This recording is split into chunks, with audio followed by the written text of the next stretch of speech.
കേരളത്തിലേക്ക് രാസലഹരി കടത്തിയ കേസിലെ പ്രതികളായ നൈജീരിയൻ പൗരന്മാരെ പോലീസ് ഹരിയാനയിൽ എത്തിച്ച് തെളിവെടുക്കും. ഹരിയാനയിൽ നിന്ന് പിടിയിലായ പ്രതികളെ ഗുഡ്ഗാവ് CJM കോടതിയിൽ ഹാജരാക്കും. Kozhikode town police SHO P ജിതേഷും സംഘവുമാണ് ഹരിയാനയിലേക്ക് തിരിക്കുക.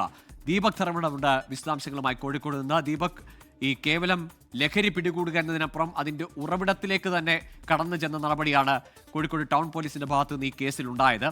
അതിനുമപ്പുറത്തേക്ക് അവരുടെ കിച്ചൺ പൂട്ടിച്ചു. ഈ ലഹരി ഉണ്ടാക്കുന്ന, രാസലഹരി കുക്ക് ചെയ്യുന്ന ഇടം അടക്കം കണ്ടെത്തിയതാണ്.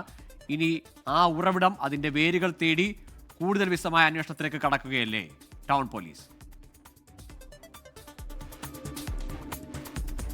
ഗോകുൽ, ഇതിൽ ഏറ്റവും പ്രധാനപ്പെട്ട കാര്യം, ഒരു രാജ്യാന്തര ലഹരി മാഫിയ സംഘത്തിൻ്റെ കണ്ണിയാണ് ഈ നൈജീരിയൻ സംഘം.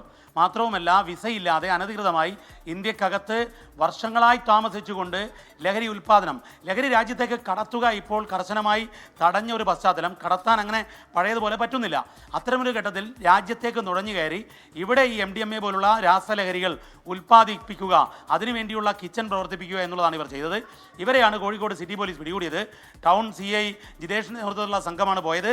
അതിൽ ആ കേസിൻ്റെ റിവ്യൂവിൽ city police commissioner T Narayanan രാജ്യദ്രോഹ കുറ്റം ചുമത്താനുള്ള സാധ്യതകൾ, അതിനുള്ള നിയമോപദേശം തേടാൻ വേണ്ടിയുള്ള നിർദ്ദേശം ഉൾപ്പെടെ നൽകിയതാണ്. അതിൽ വിശദമായ ചോദ്യം ചെയ്യലും മറ്റും പൂർത്തിയാക്കി ഇന്ന് രാത്രി അവരെ അങ്ങോട്ടേക്ക് ഡൽഹിയിലേക്ക് കൊണ്ടുപോകും, ഗുർഗാവിലേക്ക് കൊണ്ടുപോകും. ഗുർഗാവിലെ CJM-ലാണ്, ചീഫ് ജുഡീഷ്യൽ മജിസ്ട്രേറ്റ് കോടതിയിലാണ് ഹാജരാക്കുക. മാത്രവുമല്ല, അവിടുന്നും പോലീസിന് ചില വിവരങ്ങൾ ഇതുമായി ബന്ധപ്പെട്ട് ശേഖരിക്കാനുണ്ട്. ഏതായാലും ഇവരെ തിരിച്ച് കോടതിയിൽ ഏൽപ്പിച്ച് അവിടെ ഗുർഗാവ് ജയിലിലേക്ക് അയച്ചു കഴിഞ്ഞാലും ഇവിടെ കേസിൻ്റെ അന്വേഷണം തുടരുമെന്നതാണ് പോലീസ് തലപ്പത്ത് നിന്ന് ലഭിക്കുന്ന സൂചന.